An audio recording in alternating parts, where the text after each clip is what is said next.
I have this typical compute warehouse, extra small, one node is suspended by now, no running queries, no queued queries. But look, let's try to have a look at its parameters. So for this warehouse, we have some parameters by default. Max concurrency level. Well, it's 8 here. Yeah, this could be 10. Anyway, this concurrency level indicates, to the warehouse, instructs the warehouse to try to accommodate maximum 8 queries in parallel, to try to accommodate and execute 8 queries in parallel. Otherwise, the new queries coming up will be automatically queued. This doesn't mean that the warehouse necessarily will be able to process 8 queries in parallel. This all depends on the complexity of the queries and so on, and the power of the size of your warehouse, the available memory, and so on. So this is just an indication here that yeah, let's try with max concurrency level this specific number. This could be adjusted accordingly, but once again, one warehouse is capable, basically, in Snowflake to process more than one single query in parallel. Just remember this. The next parameter is also important for concurrency. For queries queued, you can set a timeout. By default is 0. This means that they will wait indefinitely. And statement timeout in second, well, we'll discuss this separately. This is how long Snowflake will wait until trying to kill, to abort a query. So by default, the value is 2 days, which is huge. And this number should be adjusted. But once again, this was or it will be discussed separately. For now, just remember the max concurrency level because we'll focus on this. Let's try, because of this, let's try to run with this specific compute warehouse two queries in parallel. And look, I have a relatively longer query here, grants to roles. I know that this will take a few seconds, and I have a recursive query here on object dependencies, also taking longer. And just to make sure they will run in parallel, I opened a different SQL worksheet here, and yeah, we'll try to run them from these two different sessions. Yeah, just remember each worksheet will get a different session. So in here, yes, I will select this one and execute it already. And I'll switch to this one and I will say run as well. And let's see quickly what's going on here. You see, it started running two in parallel, nothing queue. Okay. So I already have this one, yeah, running one. So one of the query finished. Okay, so let's refresh, let's see which query is this one. This one is still executing the recursive one because this one, yeah, it finished as you can see here. Let's see. This one finished in 11 seconds, one with grants to roles. And this one in here, yeah, finished in 20 seconds. So you see that if I refresh this once again, okay, I can see that everything is done. And look, I can go here and let's say look at the activity per hour. And yeah, we can see running queries, provisioning. Yeah, the time to provision a query. This means this usually happens when you start, when you resume, let's say, a warehouse. Query is blocked. Yeah, that's something else that we'll discuss separately. When can a query be blocked and queued? We already mentioned this when the warehouse functions at its full capacity, new queries are queued.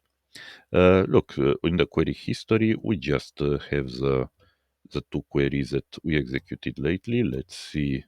You see the duration 20 seconds, the duration 11 seconds, and you get also the compilation time.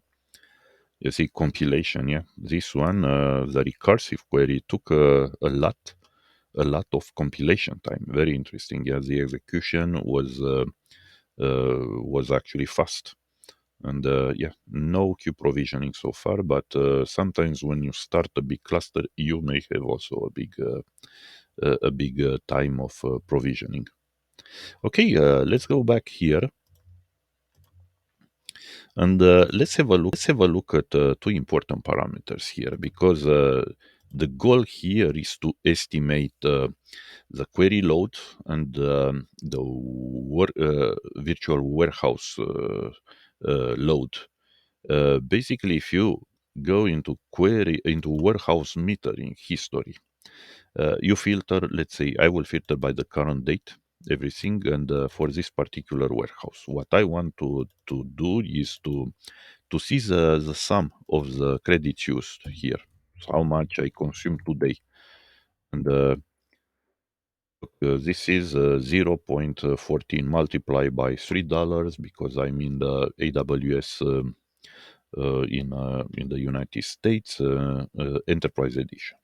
So anyway, this gives me a total cost of the warehouse, and but what I'd like to see is based on the definitely the size would be important, and this is reflected actually in this credit. But I like to see how much time the warehouse has been up because I would like to compare this time with the total execution time of the queries that has been executed with this compute warehouse.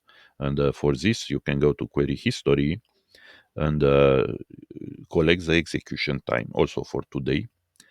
So execution time is in milliseconds. Yeah, to you have to divide it by 1,000 to get the seconds. And look, you'll have actually to multiply this eventually with a query load percent. This gives you uh, a percentage uh, reflecting how much resources have been allocated in the warehouse, to that specific query. So once again, just an indication here, the total time of the queries that I executed today with this warehouse, 72 seconds. So these are important parameters to later calculate, as I said, the warehouse load uh, and to figure out if the warehouse is underutilized or overutilized. Yeah. Uh, the actual queries that some startup companies use today are pretty complex. I will not go there today, but uh, you could understand that it's a big topic today because a lot of warehouses for high-paying customers of Snowflake are underutilized today, and just cutting by half, let's say the millions of dollars they pay every year would be uh, a huge success. Consolidate all warehouses. As I was saying, this is a huge topic today because a lot of customers they consume credits. They keep their warehouses, let's say, half loaded, and of course they waste money.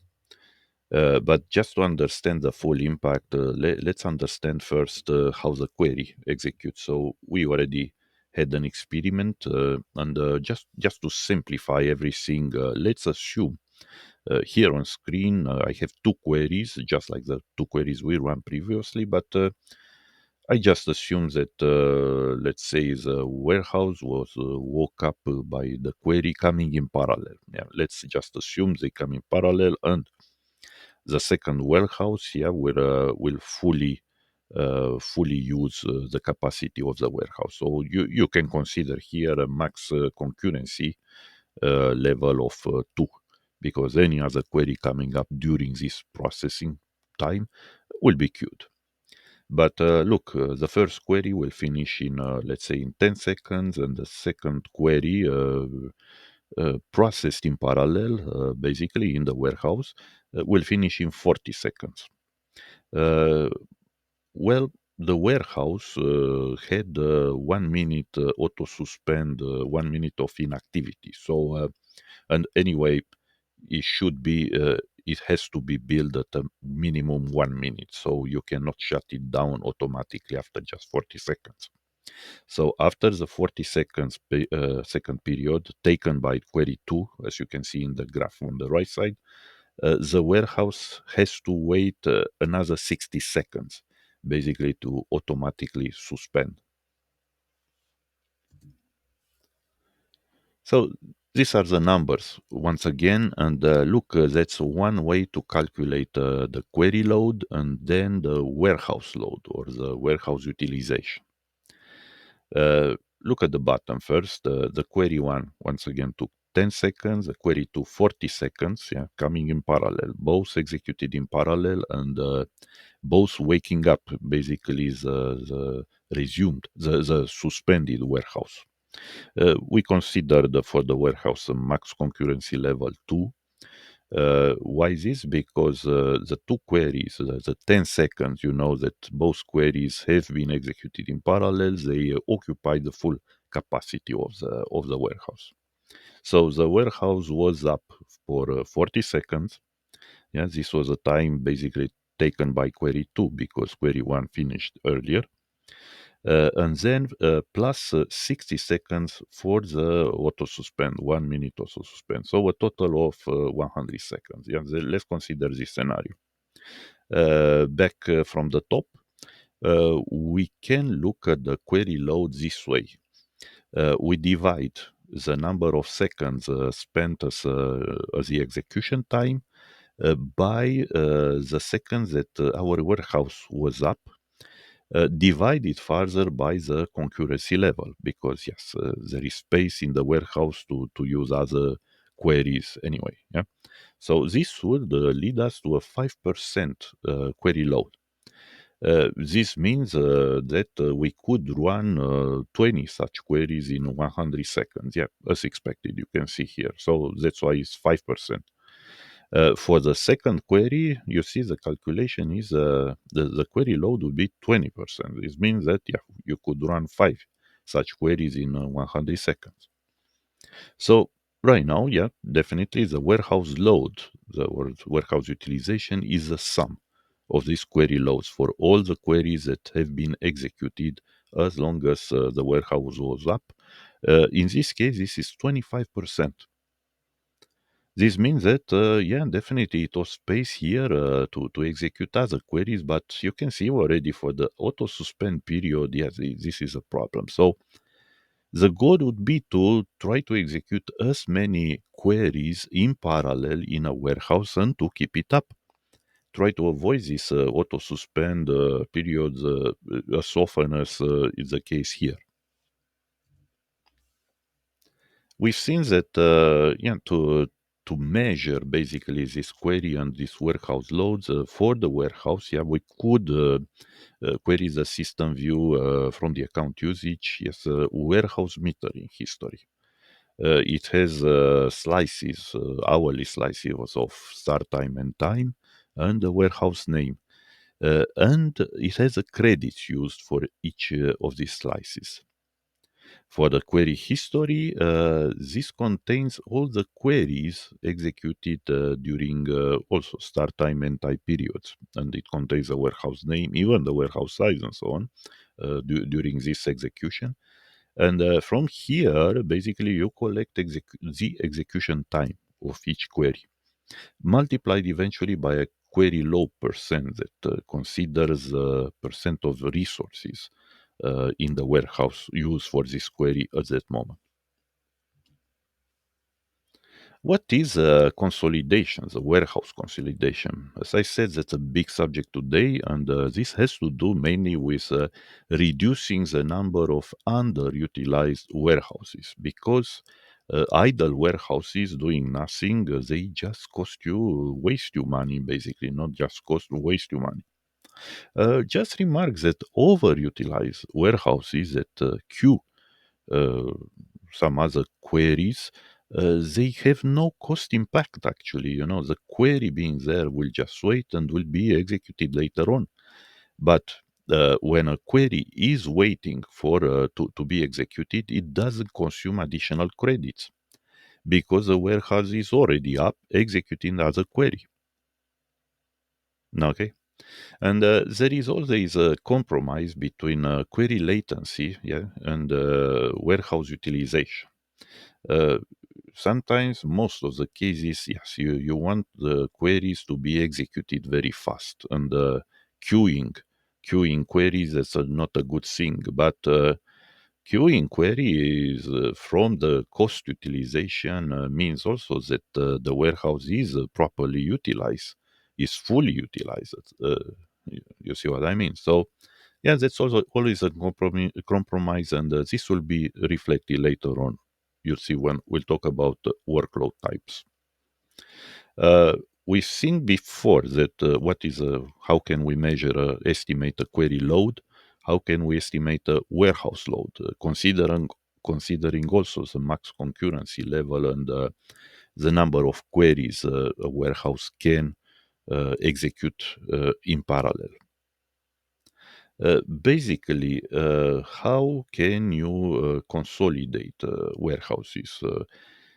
The typical procedure is to have a look at and to identify the warehouses that are underutilized. This means that you may have some warehouses executing just one or two queries, and they can execute way more queries in parallel, and there are gaps also when the warehouse is idle. In this case, try to identify other warehouses which have also room for other queries to execute, and try to redirect basically the queries executing at the underutilized warehouses to the other ones, and shut down the really underutilized warehouses. You can do this programmatically because every query can be executed by one single warehouse, but you have to specify the warehouse executing a query as a query context. So you can basically do this, but yeah, it's hard to do it in practice automatically.